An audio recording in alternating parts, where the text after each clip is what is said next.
Hola, soy Laura Monteagudo, directora del Máster en Marketing Digital y responsable de este módulo.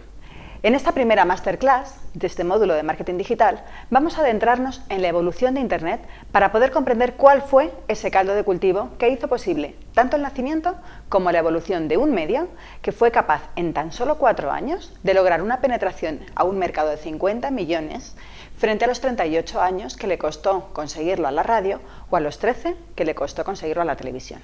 Y lo cierto es que apenas 20 años le han bastado a Internet para cambiar radicalmente la historia de la humanidad.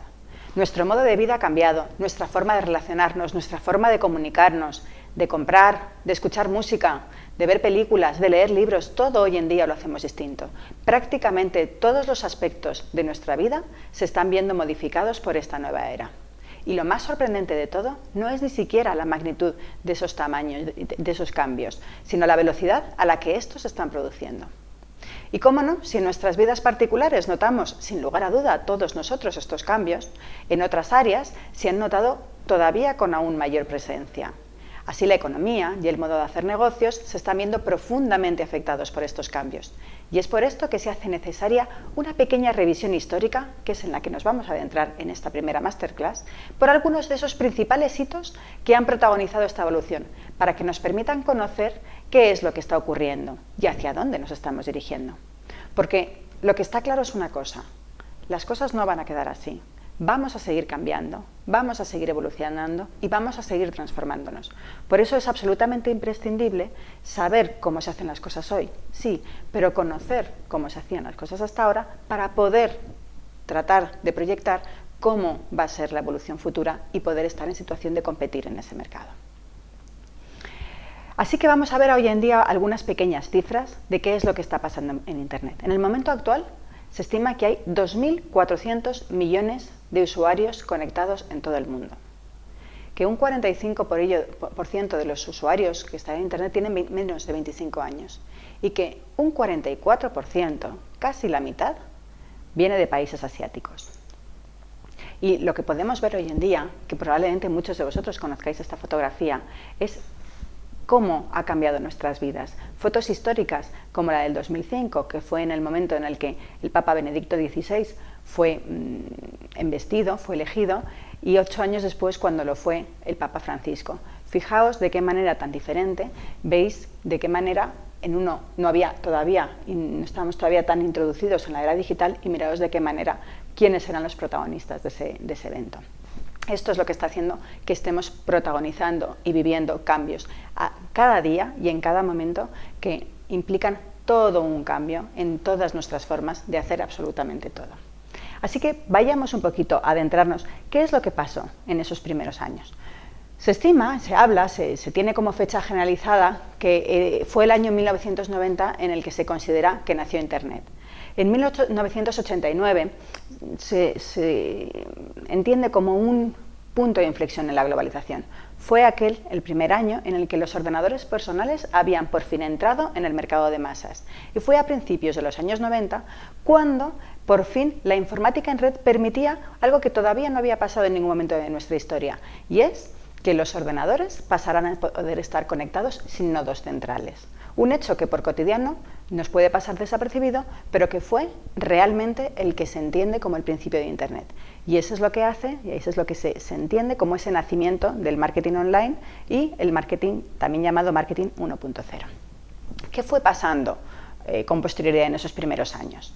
Pues en el año 1991 pudimos ver la primera página web. Pocos años después, en el año 1994, en aquellos momentos las páginas web eran muy lentas, las conexiones eran muy lentas y se tardaba muchísimo en cargar páginas o imágenes. Pero y tenías que además saber los nombres de cada uno de los dominios. Como empezó a haber cada vez más y más páginas y no se localizaban fácilmente los nombres de los dominios, en el año 1994 nació el primer navegador, Netscape y Yahoo.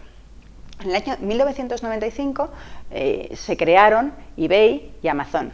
En el año 1996 vimos nacer a Hotmail y en el 1998 a Google.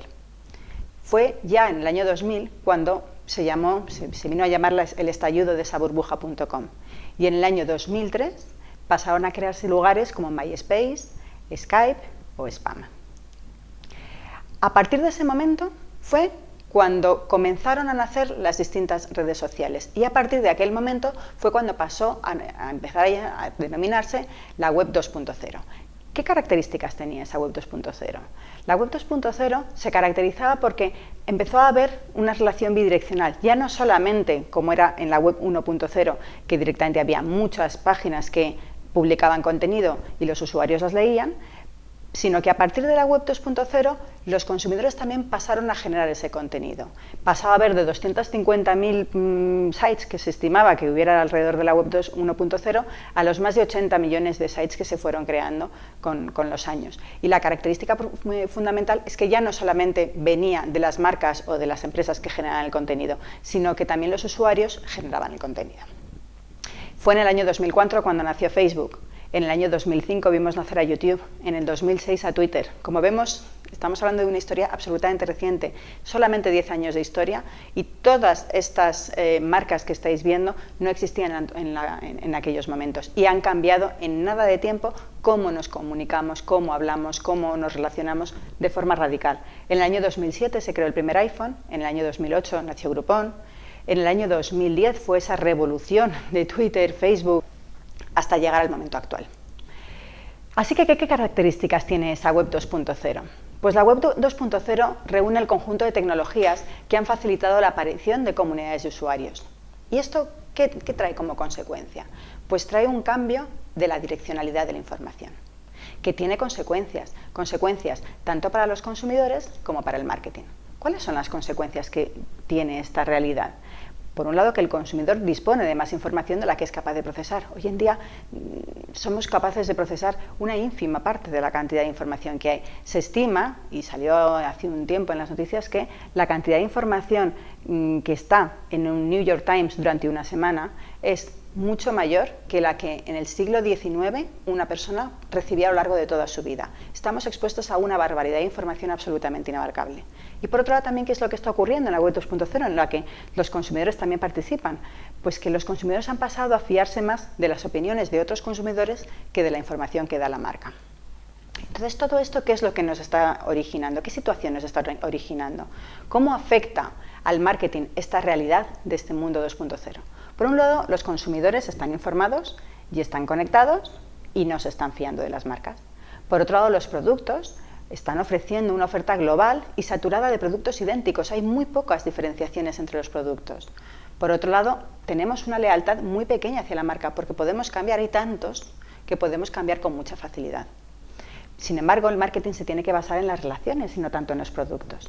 Y tenemos que tratar de conseguir que los usuarios y los compradores no solamente sean meros compradores, meros clientes, como han sido hasta ahora, sino generar esas relaciones con ellos para conseguir que estén comprometidos con nuestra marca, para conseguir que sean fans de nuestra marca y sean ellos mismos los que nos ayuden incluso a vender y a recomendar los productos a otros usuarios que se están fiando de ellos. Por otro lado, la comunicación ya ha dejado de ser masiva, ya no interesa que sea masiva. Podrá ser masiva en cuanto a que alcance a masas muy grandes de personas, pero tendrá que ser personalizada e individual. Y por otro lado, la competencia es muchísimo mayor, porque ahora mismo el mundo entero está interconectado. Ya no solamente tu competencia son los que están cerca, sino que pueden encontrarse en cualquier lugar del mundo. Así que todos estos cambios producidos por estas tecnologías de la información y la comunicación han impactado de forma bestial en muchísimos campos. En las redes sociales, en el comercio electrónico, en el m-commerce, que se llama hoy en día, que es el mobile commerce, en todas las tecnologías para aprender. Vosotros mismos estáis utilizando ahora mismo una plataforma de e-learning para aprender, que hace unos cuantos años habría sido impensable que nadie pudiera formarse a distancia. A nivel de teletrabajo, ¿cuántas cantidades de personas hoy en día en el mundo pueden estar trabajando a distancia de forma que hace unos años era absolutamente impensable? La telefonía vía IP, la televisión on demand, los videojuegos online, el Internet de las cosas, el llamado Internet de las cosas, que se basa en cómo los objetos están interrelacionados e interconectados entre sí. Es una de las tendencias que se está hablando más, que es hacia las que estamos evolucionando y hacia los que nos estamos abocando, que implica que directamente todos esos aparatos puedan estar de forma autónoma realizando funciones porque entre unos y otros se acaban conectando. Y finalmente todo esto lo que acaba implicando son unos cambios tremendos y enormes en todo lo que tiene que ver el marketing digital, que son los que vais a estar viendo en profundidad a lo largo de este módulo. ¿Qué implica a nivel de marketing, por tanto, ese marketing digital?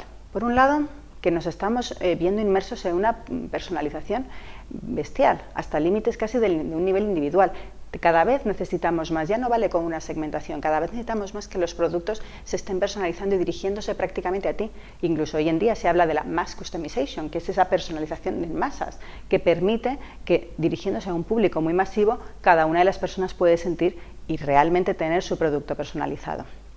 Por un lado, a nivel de comunicación, se prima la comunicación, por supuesto, y prima la publicidad, pero tiene que ser masivo, sí, pero no invasivo. Ya el consumidor no acepta el sentirse invadido con las publicidades, con lo cual todas las comunicaciones que se tienen que hacer tienen que ser masivas, sí, tienen que ser informativas, pero nunca tienen que ser ni invasivas ni intrusivas. Por otro lado, el marketing pasa a tener un doble sentido. Ya no es unidireccional, tiene que ser bidireccional, tiene que ser interactivo. Tenemos que generar ese nivel de relación y además tenemos que vincularlo con las emociones. Hoy en día el marketing es emocional. Tenemos que hablar de tú a tú, tenemos que generar relaciones positivas y tenemos que tratar de fijar una fidelidad que hace que el consumidor se siente vinculado a nuestra marca y a nosotros y será él el que, como decimos, haga de prescriptor y nos recomiende. Por otro lado, es un marketing medible. Más medible que nunca. Los datos en Internet pueden analizarse a la perfección. Y por otro lado, es un marketing que aprende y que rectifica y que está en innovación permanente. Un mundo realmente que hace que tengamos que rediseñar y redibujar totalmente nuestro escenario de marketing digital y tratar de sacar las máximas posibilidades de él. Espero que os haya gustado y hasta la próxima.